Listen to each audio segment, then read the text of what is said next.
오늘 주시는 하나님의 말씀은 구약성경 아모스 2장 6절로 16절 말씀, 구약성경 1277페이지입니다. 아모스 2장 6절부터 마지막 16절까지 말씀을 저와 여러분 한 목소리로 봉독하시겠습니다. 6절입니다.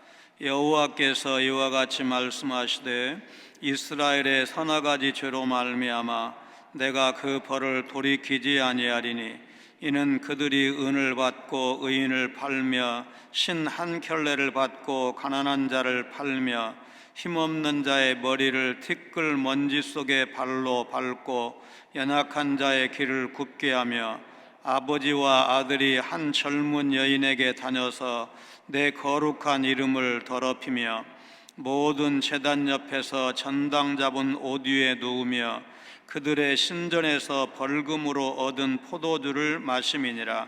내가 아모리 사람을 그들 앞에서 멸하였나니 그 키는 백향목 높이와 같고 강하기는 상수리 나무 같으나 내가 그 위에 열매와 그 아래에 뿌리를 진멸하였느니라.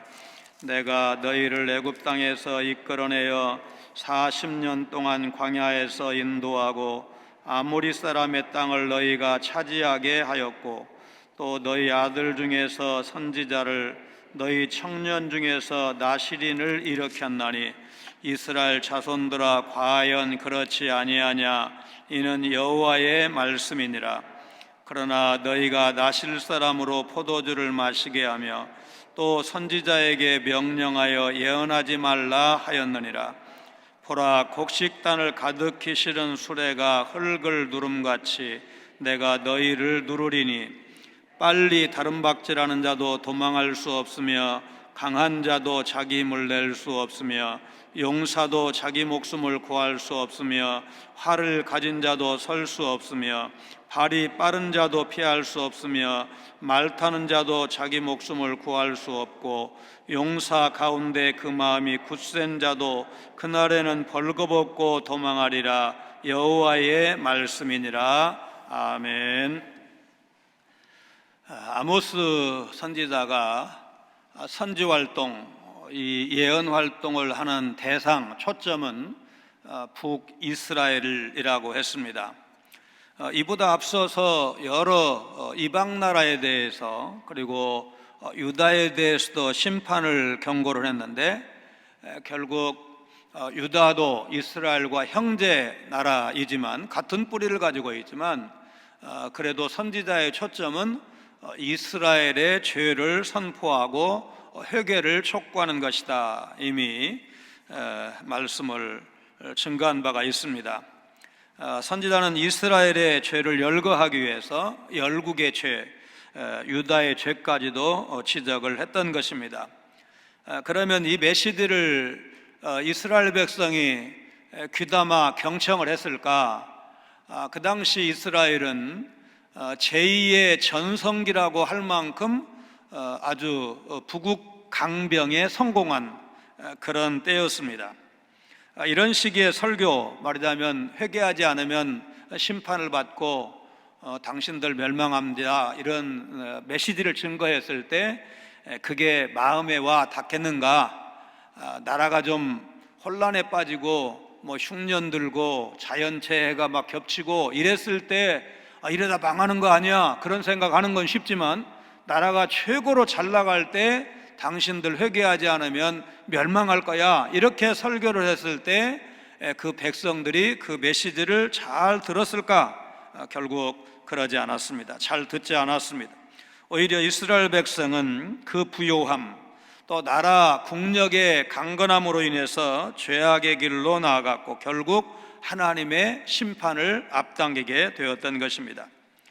우리나라 역사도 똑같다고는 할 수 없지만 약간 비슷한 때가 있었습니다. 예를 들어서 백제가 멸망할 때 의자왕이라는 그 왕이 삼천궁녀, 그들과 늘 연회를 열고 조학을 즐기고 그렇게 하다가 결국은 간신배들은 득세하고 충신들은 제거하고 나당 연합군에 의해서 백제가 멸망한 사실을 잘 알고 있습니다.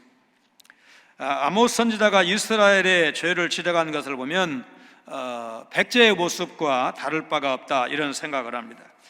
오늘 본문 말씀을 통해서 하나님께서 이스라엘 백성을 향해서 어떤 메시지를 보내셨는지 이제 지난 시간에 이어서 계속 살펴볼 것입니다. 6절과 7절에 묘사된 이스라엘 백성의 죄악을 보면 이보다 더 타락할 수가 있을까?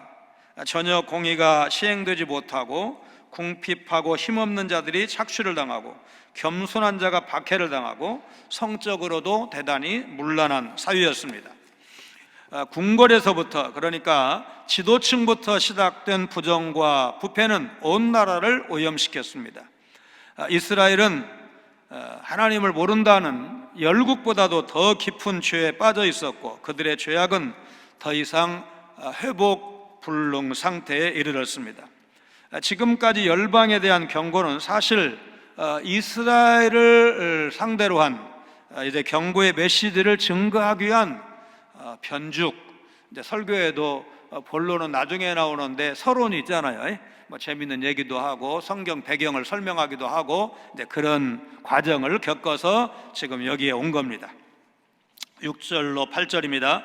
여호와께서 이와 같이 말씀하시되 이스라엘의 서너 가지 죄로 말미암아 내가 그 벌을 돌이키지 아니하리니 이는 그들이 은을 받고 의인을 팔며 신 한 켤레를 받고 가난한 자를 팔며 힘없는 자의 머리를 티끌 먼지 속에 발로 밟고 연약한 자의 길을 굽게 하며 아버지와 아들이 한 젊은 여인에게 다녀서 내 거룩한 이름을 더럽히며 모든 제단 옆에서 전당 잡은 옷 위에 누우며 그들의 신전에서 벌금으로 얻은 포도주를 마심이니라.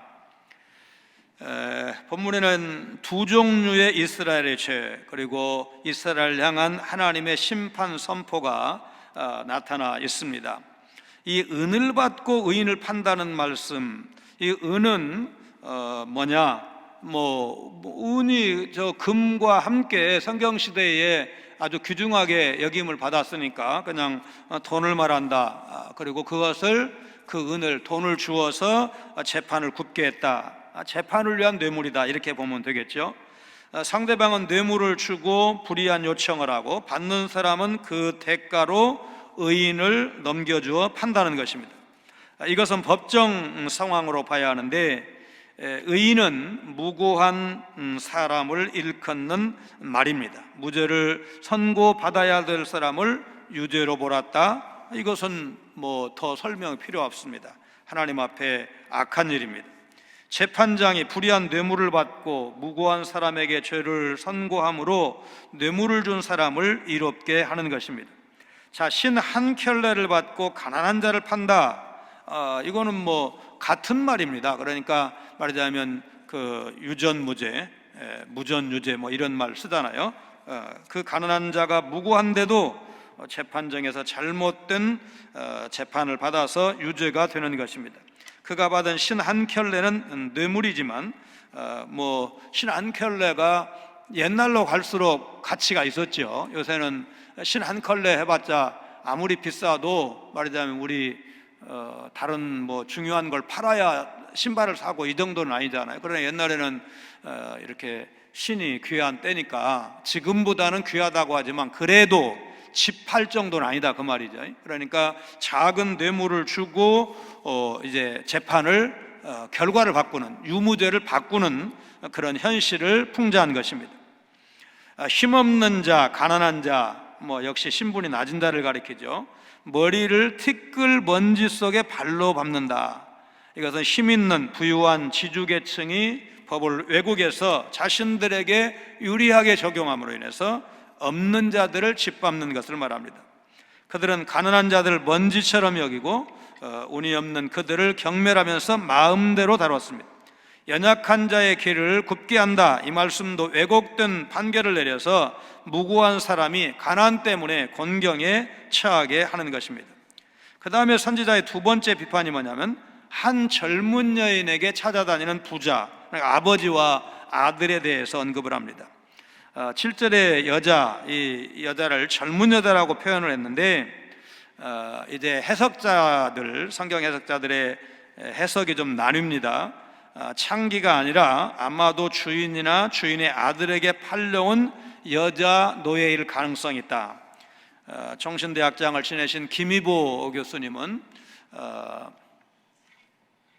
사진을 좀 다른 분 잘못 이렇게 했는데, 이분은 성전에서 수종드는 미동, 여자 미동일 것이다. 그러니까 옛날 타락한 시대 바알 신전에는 남자 말하자면 미동도 있었고 여자 미동도 있었는데, 이 사람들이 하는 일이 뭐냐면 제사를 지내러 온 사람들과 성관계를 갖고, 성관계를 가질 때 바알이 하늘에서 뭐 내려다보고 흥분하고 그러면 비를 내린다. 이제 이게 그 당시에 그 사람들의 믿음이었습니다. 그래서 그 가능성을 다 열어놓을 수 있는데, 말하자면 어떻게 해석을 해도 그 여자는 상관이 없는데, 문제는 그 여자를 상대로 해서 아버지와 아들이 같이 드나들었다는 겁니다. 이게 무슨 얘기인지 아시죠?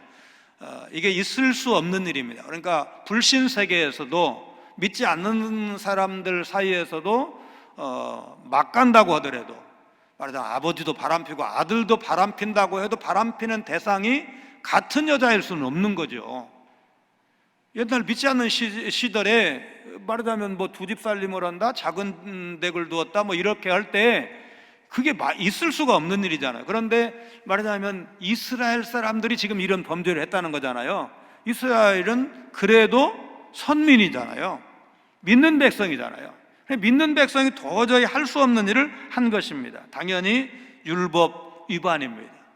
레위기 18장, 19장, 20장에 이런 관련된 언급이 분명히 있습니다. 이건 도저히 있을 수 없는 일이에요. 우리나라에도 한 30년쯤 된 것 같아요. 소위 티켓 다방이라는 것이 처음 나왔을 때 이제 텔레비전에 무슨 카메라 고발인가 뭐 PD 수첩 이런 데서 그거를 그 시골 충남의 어디 뭐 이렇게 시골 읍내를 취재를 했는데, 시골에 이제 뭐 이렇게 다방이 있고 거기에 이쁜 여자가 오고 이러면 이제 사람들이, 남자들이 열심히 여자, 이쁜 여자 보려고 열심히 차를, 커피 마시는 건 핑계고 여자 보러 열심히 가는데, 이제 그게 이제 말하자면 돈 받고 매춘의 다른 형태라는 거 아니에요? 그걸 밝히는데, 이게 여기도 그 얘기가 나왔어요.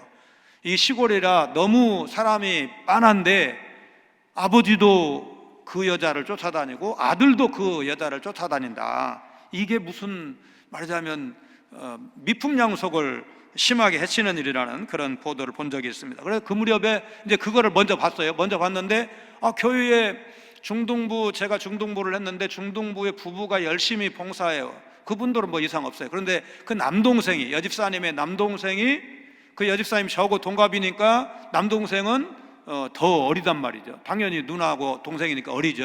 그러니까 그 동생이 이 다방을 여는데 와서 계엄 예배를 드려달라는 거예요. 그게 교구여가지고, 제 교구여가지고, 그래서 이제 들은 게 있어갖고, 며칠 전에 들은 게 있어갖고 이거 안 된다, 그러면 큰일 난다. 이거 신혼가정 그때 한 30이나 됐을까요? 그 여집사님의 동생이 큰일 난다. 그러니까 계약금 얼마 걸었냐 그러니까 그때 전세 4천인데 400만 원을 계약을 했다는 거예요. 그럼 400만 원 떼라.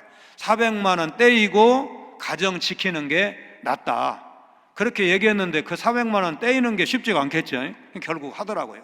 그리고 그 계엄 예배는 12살 저보다 더 위에 선배가 가서 계엄 예배를 드렸습니다. 그리고 목사 가서 그 다방 계엄 예배 드린 거예요. 마침 목사님이 제가 그거 못하겠다고 버텼는데도 혼내지는 않으셨어요. 그건 말하자면 목사의 양심의 자유다 이런 정도로 해서 그냥 넘어가고, 선배한테 가서 이 목사님이 좀 가라고 해서 간 일이 있는데, 제가 수원을 떠나기 전에 사내 못 사내 난리가 났어요. 그 어떻게 영업하는 거 아시죠? 여러분, 말하자면 얼굴이 주위 사람들에게 많이 알려지면 사람을 보내요. 그리고 새로운 여자를 데려오는 거야. 새로운 여자를 데려오면 맨 먼저 손을 뻗치는 사람이 누구냐? 사장이야. 그 젊은 사장이야. 그러니 그거를 아내가 모를 수가 없죠. 한 번은 모를 수 있겠죠. 그러나 계속 그 일이 반복되면 아내가 눈치를 채고 못 살겠다고 하죠. 젊은 여자가 그런 남편하고 뭐 그야말로 싹수가 노란데 산다고 하겠습니까? 그러니까 이혼하는 것까지는 못 보고 수원 떠났는데 못 살겠다고, 이런 남자하고 못 살겠다고 하는 것을 본 적이 있습니다. 이스라엘은 율법의 명령대로 가난한 자의 전당 잡힌 옷은 해지기 전에 돌려주어야 했습니다. 과부의 옷도 마찬가지입니다. 전당을 잡을 수가 없었습니다. 그런데 그렇게 전당 잡은 불법으로 율법이 금하는 그 옷을, 전당 잡은 그 옷에 눕는다, 이것은 가난한 자에게 생존이 걸린, 그러니까 그 당시에 이제 이 중동 지방 팔레스타인 지역은 전반적으로는 평균 기온은 우리보다 따뜻합니다. 그러나 일교차가 심한 것이 문제예요. 유기현 장로님이 그 예루살렘 그 베들레헴에 선교센터 공사할 때 이제 다녀오셨잖아요. 한 달 정도인가요? 이 정도 하셨을 때 적응하기 어려운 것이 우리처럼 바닥이 따뜻하지 않으니까 벽에서, 시멘트 벽에서 나오는 그 추위, 냉기를 이기는 것이 굉장히 힘들고, 감기 들어서 고생하고, 이제 감기가 한 사람이 들면 이제 약해지고 이러니까 가야 되겠다, 뭐 이런 얘기를 하시고, 어쨌든 고생을 좀 하다 오셨는데, 낮에는 막 그 떼약볕이고 뜨겁고, 밤에는 그렇게 춥고, 이게 바로 그 동네 사막기후입니다. 그러니까 이 사람들이 이제 우리처럼 겨울에 뭐 두툼한 솜니부를 덮고 자지 않고 그저 웬만한 거 덮으면 추위를 지낼 수가 있는 거예요. 그 밤을 보낼 수가 있는 거예요. 그래서 가난한 사람들은 이불이 따로 없고 겉옷이, 밤에 말하자면 그거를 벗고 덮으면, 우리도 여름에는 두꺼운 이불을 안 덮잖아요. 혼이불, 가벼운 거, 뭐 수건, 좀 두툼한 수건, 좀 큰 거, 이런 거 덮으면 그냥 여름을 날 수가 있는 것처럼 이분들은 바로 그렇게 사는데, 그거를 전당 잡아왔단 말이에요. 이 사람이 이게 단벌 신사예요. 옷이 옛날 지금처럼 이렇게 충분하지 않을 때니까 옷 자체가 단벌 신사예요. 저녁에는 그걸 덮어야 잘 수가 있어요, 추위에. 그러니 그거를 전당을 잡아왔으니 이 사람이 밤에 무슨 생각을 할까요? 그 사람 축복할까요? 축복하지 않죠. 율법이 금했는데 이 나쁜 사람, 사람을 이렇게 비참하게 만들어, 뭐 그런 생각하지 않겠습니까? 그러니까 하나님이 그것을 보시고 안 좋아하시는 거죠. 예배가 윤리에, 그러니까 이제 제사인데 예배가 윤리에 전혀 영향을 주지 못하는 것입니다. 말하자면 이 사람들의 이 불법 행위가 제단 옆에서, 그것도 모든 제단 옆에서 했다는 뜻은 전국적으로 이스라엘 사회에서 이런 일들이, 율법이 금한 일을 서슴지 않고 범하는 일이 폭넓게 행해지고 있었다. 그러면은 말하자면 모든 제단 앞에서 했다는 것은 그래도 예배의 흉내는 냈다는 뜻이잖아요. 제사는 드리기는 드렸단 말이죠. 그런데 제사를 드리고 와서 하는 짓이 무슨 짓이나 그 말이에요. 바로 이런 식으로 살았다는 거예요. 잘못된 예배죠. 벌금을 얻은 포도주, 세금을 내지 못한다고 대신 빼앗은 포도주를 말하는데, 그렇게 불법의 포도주를 마시면서 기뻐하는 것이 다름 아닌 신전이었습니다. 그러니까 경건의 모양은 있었지만 아무런 거리낌 없이 타락한 모습을 보여준 것입니다. 이 지배계층은 가난한 자들의 생존을 위협하면서 빼앗은 옷으로 사치하고 궁핍한 농민들을 착취해서 얻은 포도주로 낙을 누렸던 것입니다. 그리고 우리는 선민이고 예배 잘 드렸다, 그런 식으로 살았습니다. 미국과 캐나다 국경지대에서 유독 교통사고가 많이 일어났습니다. 사고율이 양국 평균을 훨씬 뛰어넘었기 때문에 그 원인이 무엇인지 합동으로 조사를 했는데, 문제는 단위가 다르다는 것이었습니다. 캐나다는 표지판 제한 속도를 킬로미터로, 그리고 미국은 마일로 사용을 한 것입니다. 국경을 넘어서는 순간, 그러니까 캐나다에서 미국, 미국에서 캐나다로 넘어서는 순간 단위가 바뀌어서 제한 속도를 착각하는 것이 교통사고의 원인이었습니다. 1999년 미 항공우주국이 발사한 우주선이 발사 직후 추락하는 사건이 있었습니다. 설계도를 제작한 나사는 국제 표준인 미터법을 사용을 했는데, 인공위성을 만든, 제작을 맡았던 록히드 마틴사는 미국 표준인 야드를 사용을 해서 심각한 문제가 된 것입니다. 수년에 걸쳐서 천문학적인 금액이 들어간 프로젝트가 사소한 실수 때문에 날아간 것입니다. 작가 제임스 일레이는 시계가 하나인 사람은 시간을 정확히 알 수 있지만 시계가 두 개인 사람은 시간을 정확히 알 수 없다, 그런 말을 했습니다. 자, 우리가 신앙생활 그러는데 신앙생활의 표준 기준이 뭐냐? 하나님 말씀이죠. 그러니까 하나님 말씀대로 신앙생활을 하면 잘한 것이고, 아무리 말하자면 점잖하게 보이고 얌전하고 뭐 이런다고 해도 하나님의 말씀이라고 하는 기준에 비춰봤을 때 넘치거나 모자라면 신앙생활을 바로 했다고 할 수가 없는 것입니다.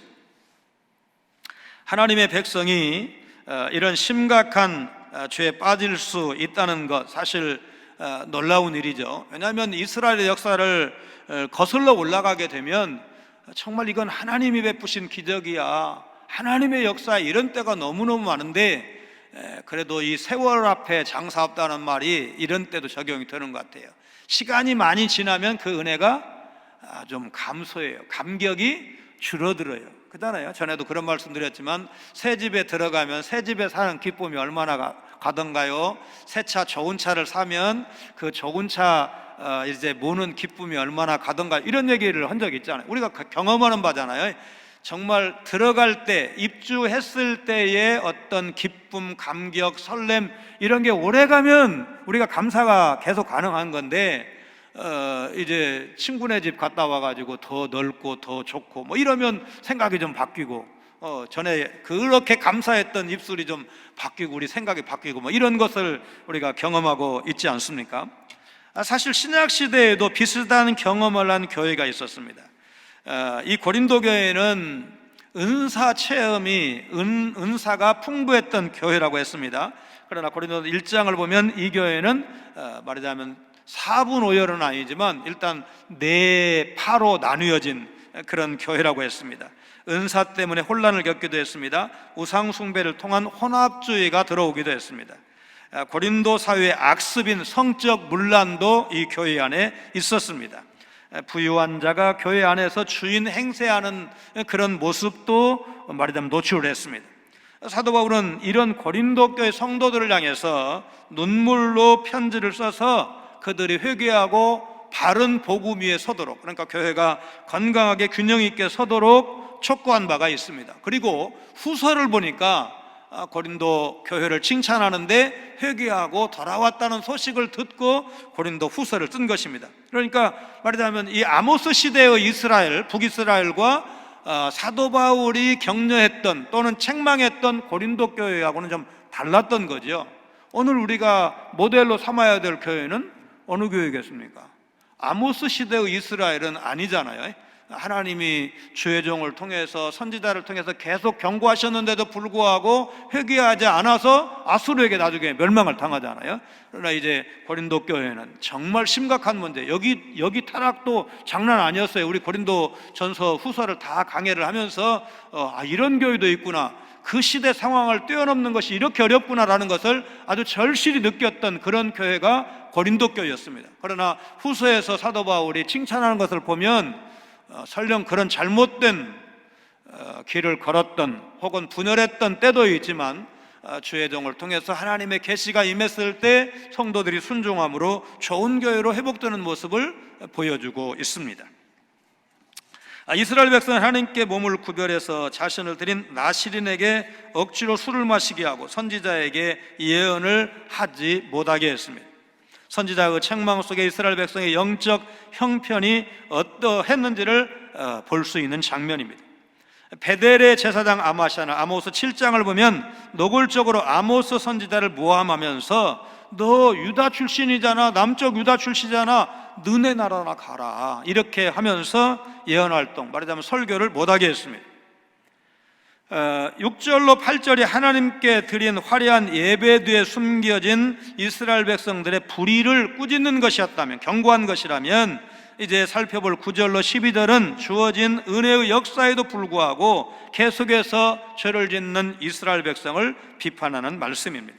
9절입니다. 내가 아모리 사람을 그들 앞에서 멸하였나니 그 키는 백향목 높이와 같고 강하기는 상수리나무 같으나 내가 그 위에 열매와 그 아래의 뿌리를 진멸하였느니라. 내가 너희를 애굽 땅에서 이끌어 40년 동안 광야에서 인도하고 아모리 사람의 땅을 너희가 차지하게 하였고 또 너희 아들 중에서 선지자를 너희 청년 중에서 나시린을 일으켰나니 이스라엘 자손들아 과연 그렇지 아니하냐? 이는 여호와의 말씀이니라. 그러나 너희가 나실 사람으로 포도주를 마시게 하며 또 선지자에게 명령하여 예언하지 말라 하였느니라.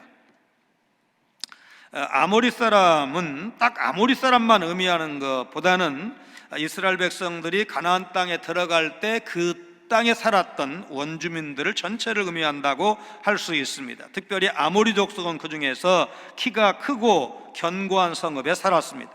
키는 백향목 높이와 같다고 그랬고 강하기는 상수리나무 같은 존재인데 결론은 뭐냐? 그렇게 크고 강할지라도 멸망한다는 것입니다. 뿌리까지 멸하시겠다는 것입니다. 이스라엘 백성을 애굽에서 이끌어내셨고 40년 동안 광야에서 하나님께서 인도하셨습니다. 그리고 가나안 땅을 정복하게 하셨습니다. 선지자는 한마디로 설교하는 사람입니다. 하나님이 명령하신 메시지를 그 백성에게 증거하는 사람이 선지자입니다. 나실인도 우리가 민수기 6장을 통해서 어떤 사람을 나실인이라고 하는지 아는데 한마디로 구별된 사람입니다. 그러니까 모든 이스라엘 백성이 사실 구별된 사람들이죠. 안 믿는 사람들, 열방 가운데 뽑은 사람들이 선민 이스라엘이잖아요. 그 사람들이 자기들이 말하자면 엘리트의식, 선민의식이 강하다는 것은 오늘날도 잘 알려진 사실인데 그 중에서 나시린은 이스라엘 백성 중에서 뽑은 사람들인데 시체를 만지지 않아야 되고 포도주를 가까이 하지 않아야 되고 머리를 삭도에 대지 않아야 했습니다. 자, 시체를 손에 대면 이건 이제 부정한 사람, 그래서 정결 예식을 거쳐야 되죠. 근데 이제 포도주는 여러 번 설명을 했어요.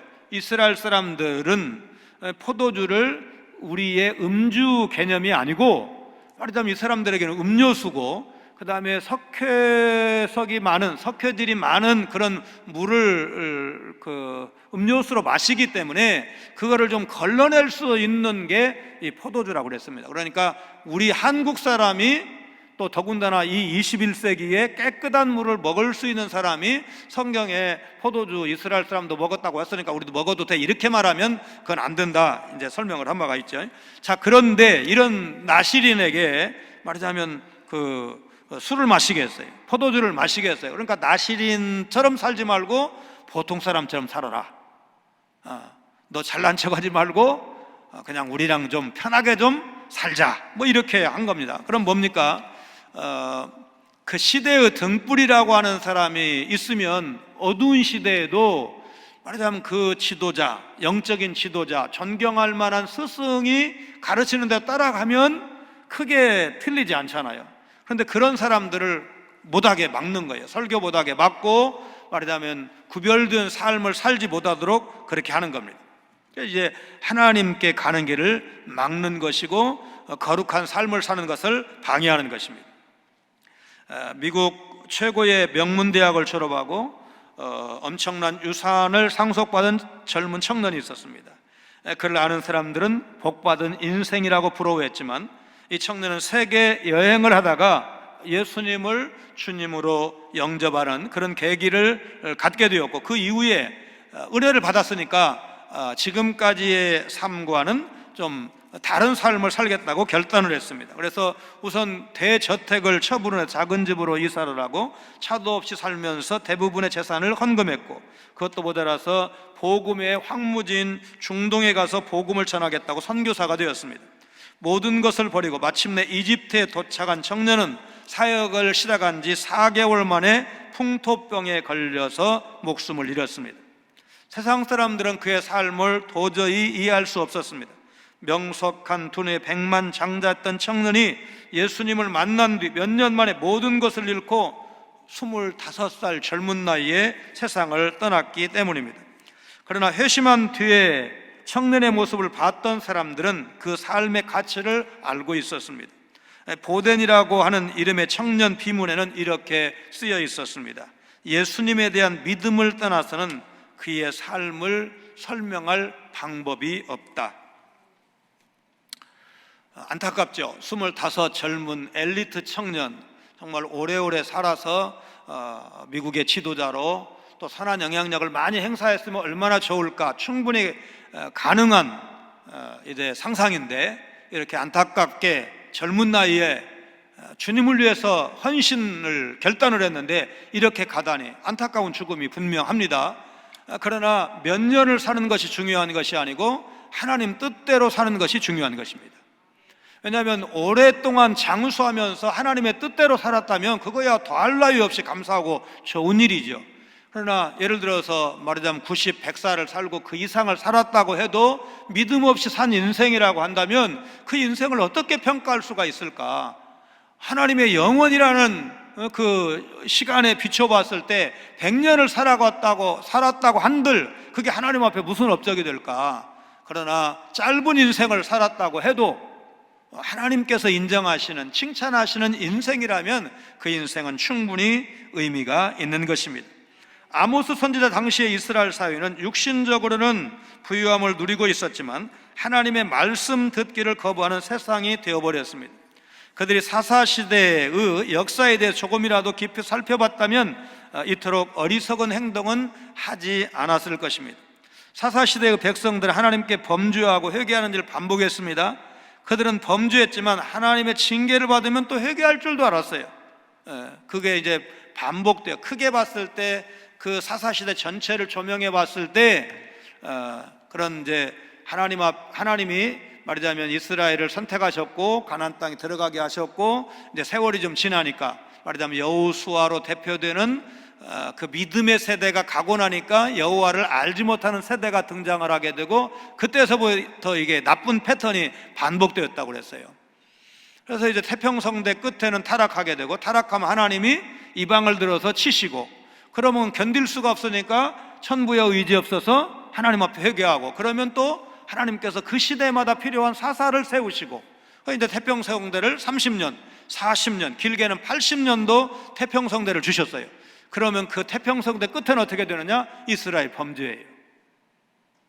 자기 소견에 옳은 대로 살아요. 그럼 어떻게 됩니까? 하나님이 그거를 참지 않으십니다. 말하자면 그냥 방치해두지 않으십니다. 그러면 다시 징계하셔요. 이방을 들어서 치셔요. 그럼 이스라엘 땅에서 감당이 안 되니까 하나님 앞에 회개하고 돌아오고 이런 이제 반복된 그런 삶을 살았는데 이 아모스 시대의 이스라엘, 바로 말하자면 그 사사 시대의 잘못된 패턴, 그러니까 잘못했을 때 회개하고 돌아오면 하나님 받아주시는 그 패턴으로 돌아와야 되는데 이 돌아오지 않은 것이 문제였습니다. 하나님을 잘 섬기던 많은 사람들이 이 사실을 기억을 해야 됩니다. 적당히 죄를 지어도 먹고 사는데 지장 없고 오히려 또 더 잘 되기도 하고 이러면은 하나님께서 내가 잘못된 것을 잘못된 삶을 살아도 그 정도는 괜찮아, 너만큼 사는 사람도 드물어, 이러면서 봐주시는 모양이다, 이렇게 생각하면 안 된다 그 말이에요. 그게 말하자면 더 큰 화를 불러올 수 있다는 사실을 생각을 하면서 말하자면 베드로가 예수님과 주고받았던 말하자면 그 대화에서 배워야 될 것이 무엇입니까? 온몸이 깨끗한 사람은 다시 목욕할 필요는 없는데 발은 씻어야 된다는 것을 우리가 오늘 교훈으로 기억을 해야 됩니다. 하나님 앞에 발 씻는 수고는 계속해야 돼. 새벽마다 발 씻는 수고, 저녁에 잠자리에 들 때 길게 기도할 수는 없지만 그래도 단 몇 분을 기도해도 내일 아침에 못 깨어날 수도 있잖아요. 어르신들 소원 중에 하나가 뭐요? 저녁 잘 먹고 잠자는 듯이 가고 싶다고 그렇게 말씀하시는데 잠자는 듯 가시려면 회개하고 주무셔야 될 거 아닙니까? 그러니까 어쨌든 아침에 새벽에 회개를 하든 저녁에 회개를 하든 자신의 삶을 되돌아보면서 하나님의 마음을 아프게 했다면, 하나님의 감동이 있었는데 그 감동을 누르고 내 생각대로 했다면 하나님 이거 잘못입니다, 잘못 살았습니다, 하나님 용서해 주세요. 하나님은 자비의 하나님이신 줄로 믿습니다. 잘못했다고 회개하면 용서하시는 하나님인 줄로 믿습니다. 그리고 저 편안하게 자겠습니다. 그런 게 우리에게 필요한 것입니다. 하나님께서는 우리 인생이 죄를 범해도 오래 참으시는 것은 맞지만, 그러나 회개하지 않으면 심판하시는 것도 맞습니다. 강한 자들에 대한 하나님의 심판이 백성을 누르는 걸로 했는데, 그 세기가 강도가 얼마나 셀까? 곡식단을 가득 실은 수레가 흙을 무겁게 짓누르는 것과 같다, 그렇게 표현을 했습니다. 13절로 16절입니다. 보라, 곡식단을 가득히 실은 수레가 흙을 누름같이 내가 너희를 누르리니 빨리 다름박질 하는 자도 도망할 수 없으며 강한 자도 자기 힘을 낼 수 없으며 용사도 자기 목숨을 구할 수 없으며 활을 가진 자도 설 수 없으며 발이 빠른 자도 피할 수 없으며 말 타는 자도 자기 목숨을 구할 수 없고 용사 가운데 그 마음이 굳센 자도 그날에는 벌거벗고 도망하리라, 여호와의 말씀이니라. 하나님이 백성을 누른다는 말은 한 번에 그냥 단칼에 멸망시키지 않고 고통스러운 상태가 상당 기간 계속된다, 그런 말이라면 심판을 의미하는 것입니다. 멸망의 선포보다는 힘의 상실을 통한 고통인데, 우리가 언제 약해집니까? 여러분, 건강만 좋아도 그렇게 많이 약해지지 않습니다. 그런데 믿음도 시험이 들어서 지금 곤란을 겪고 있는데, 건강까지 안 주면 갑절이나 힘듭니다. 여러분, 그러시죠? 몸이 건강하면 그래도 회복이 빨라요. 말하자면 신앙 회복도 빠른데, 이게 두 개가 겹치게 되면 영적으로도 내가 지금 건강한 상태가 아닌데 육신도 아프다, 그러면 그게 갑절로 힘드는 것입니다. 용사 가운데 마음이 굳센 자도 벌거벗고 도망할 수 없습니다. 달리는 재주가 있어도 도망할 수 없습니다. 힘이 강한 자도 힘을 낼 수가 없습니다. 발이 빠른 자, 활을 가진 자, 말 타는 자도 목숨을 구할 수가 없습니다. 그 시대에 말 타는 자가 그래도 걷는 것보다는 훨씬 빠른 때인데 구할 수가 없습니다. 자, 아모스서에서 그날은 다른 선지서, 우리가 소선지서를 거의 다 이제 다 살펴보고 이제 아모스, 그 다음에 아마 말라기를 하면 다 끝날 겁니다. 그 12권의 소선지를 다 끝내는데, 소선지서에서의 그날은 여호와의 심판의 날입니다. 요한계시록에서도 지금 심판의 날을 향해서 가고 있습니다. 이게 따로 떨어져 있는 심판의 날이 아니에요. 구약의 선지자들이 예언했던 그 심판의 날과 요한계시록이 보여주는 그 심판의 날이 다른 것 같지만 결국은 같은 지향점을 가지고 있어요. 구약의 선지자들이 내다봤던 그날은 1차적으로 바벨론에게 패배하는 날, 또 남쪽 유다 같으면 그 북쪽 그 이스라엘 같으면 아수르에게 패배하는 날, 그 다음에 남쪽 유다 같으면 바벨론에게 패배하는 날을 1차적으로 의미해요. 그러나 그것은 작은 거야. 그거는 말하자면 견딜 수 있는 거예요. 왜냐하면 그때에도 남은 자를 남겨두셨거든요. 배임을 당하도 그루터기를 남겨두셨거든요. 그런데 이제 최후의 심판이라고 말하는, 그때는 남은 게 있습니까? 말하자면 구원받은 사람, 복음으로 예수 그리스도의 십자가 복음으로 구원받은 사람은 영원한 천국, 구원받지 못한 사람, 복음을 모르는 사람, 복음을 거절한 사람, 예수를 거절한 사람은 영원한 지옥 심판 아닙니까? 그 마지막 날에는 어떻게 돼요? 중간지대가 없어요. 적당한 가운데가 없어요. 둘 중에 하나야. 천국, 지옥, 둘 중에 하나예요. 이거는 확실한 성경의 메시지입니다. 세례요한은 회개 없이 자기에게 나오는 무리를 향해서 누가복음 3장 7절에 보면, 독사의 자식들아, 누가 너희를 가르쳐 장차 올 진노를 피하다느냐. 아주 그 시대의 그 이스라엘 사람들이 독사의 자식들아 그러면, 우리는 독사의 자식이라는 말을 사실 성경 외에는 일반 사회에서는 안 쓰기 때문에 큰 욕인 거가 이렇게 별로 생각을 안 해요. 그런데 이 사람들은 성경을 알잖아요. 그리고 이제 말하자면 뱀에 대한 이미지가 있잖아요. 이스라엘 사람들은 뱀이 하와를 타락시킨 거 아닙니까? 그러니까 독사의 자식 그러면 우리 한국에서 하여튼 개 자제분 이런 욕이나 똑같아요. 그러면 우리 누가 그렇게 상스럽게 욕하면 가만히 안 있잖아요. 싸우려고 덤벼들고 그렇게 할 수 있는 게 그런 욕인데, 지금 세례 요한이 그렇게 지금 욕하고 있는 겁니다. 회개 없는 자에게 하나님의 공의의 심판이 임한다는 사실을 말씀하고 있는 겁니다. 그런데 요나서 3장에서 볼 수 있는 바와 같이 회개하는 자에게는 어떻게 돼요? 니느에게 분명히 심판을 경고하셨어요. 그런데 왕부터 심지어 짐승까지 다 회개했을 때 하나님이 어떻게 하십니까? 그 심판을 유예하시잖아요. 좌우를 분변치 못하는 이 사람들을 하나님이 용서하시잖아요. 그리고 100년 뒤에 나움이라고 하는 선지자가 동일한 심판의 메시지를 증거하는 걸 볼 수가 있어요. 그러니까 말하자면 100년 전에 요나의 설교를 듣고 회개했던 그 사람들이 100년 지났을 때는 다시 말하자면 타락했다는 사실을 알 수가 있다. 우리가 그런 말씀을 증거한 바가 있습니다. 회개하지 않은 소돔과 고모라는 하나님의 심판을 피할 수가 없었습니다. 이런 원리는 예수님도 강조하셨습니다. 그래서 우리는 이제 말라기 선지자가 증거한 말씀을 좀 기억을 해야 되는데, 말라기 4장 1절 2절 말씀 이거 한번 같이 읽도록 하겠습니다. 말라기 4장 1절 시작. 만군의 여호와가 이르노라 보라 용광로 불같은 날이 이르리니 교만한 자와 악을 행하는 자는 다 지푸라기 같을 것이라. 그 이르는 날에 그들을 살라 그 뿌리와 가지를 남기지 아니할 것이로되 내 이름을 경유하는 너희에게는 공의로운 해가 떠올라서 치료하는 광선을 비추리니 너희가 나가서 외양간에서 나온 송아지같이 뛰리라. 아멘.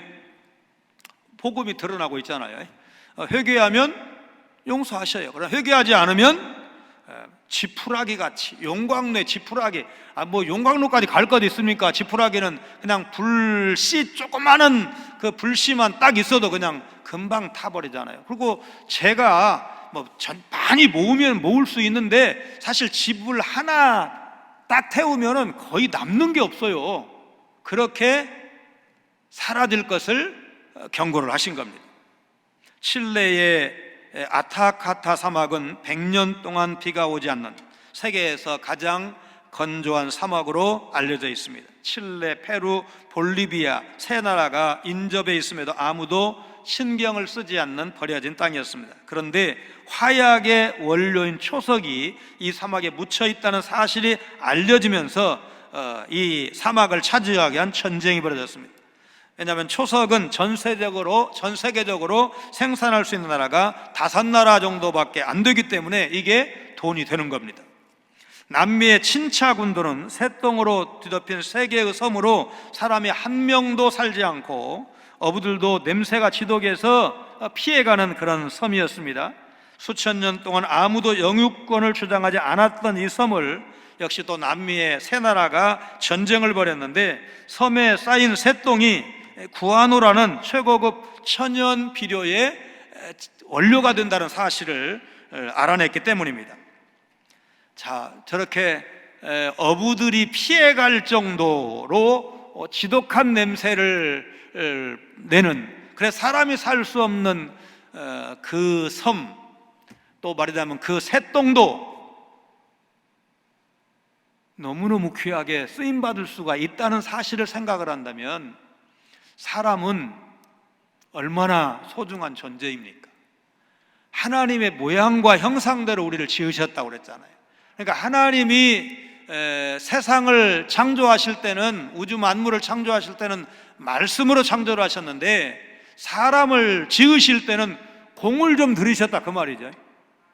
수고를 좀 하셨어요. 그래서 너무너무 오묘하게 정말 신묘막치가 다는 표현밖에는 생각이 나지 않는 그런 귀한 존재로 우리를 지으셨는데, 우리가 그 아타카마 사막에서 나온다는 뭐 그 광석, 그 다음에 이 그 섬에서 무인도죠. 사람이 살지 않으니까 무인도잖아요. 무인도에 있는 그 비누 원료보다도 못하냐 그 말이에요.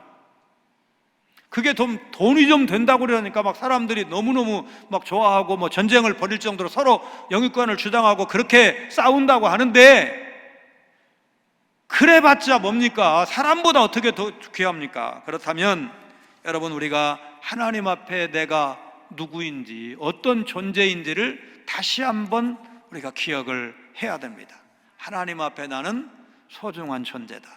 하나님이 얼마나 사랑하시는지, 내 구원을 위해서 하나님의 아들, 하나님의 독생자 예수님까지 이 땅에 보내시고 그분으로 하여금 십자가에서 나를 대신해서 죽게 하셨다. 내가 그 십자가만 믿으면 하나님은 내 죄를 동이서에서 먼 것 같이 그 죄를 다 버리시고 잊으시고 나를 하나님의 자녀로 삼아 주셨다는 사실을 기억을 하시면서 우리가 하나님 앞에 믿음으로 서야 할 줄로 믿습니다.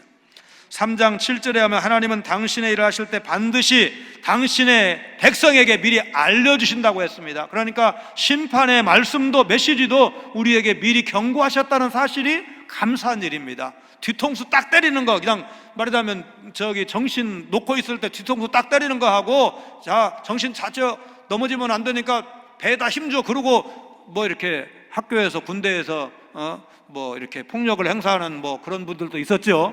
그러면 그게 강도가 달라요. 여러분, 그냥 정신없을 때 뒤통수 맞으면 얼마나 충격이 크겠어요. 그러나 배에다 힘을 꽉 주고 그러면 좀 견딜만 하잖아요, 각오가 되면. 그러나 우리는 그런 거 할 필요 없어요. 뭡니까? 깨어있으면 되는 거예요. 하나님 앞에 설 때가 다가오고 있다.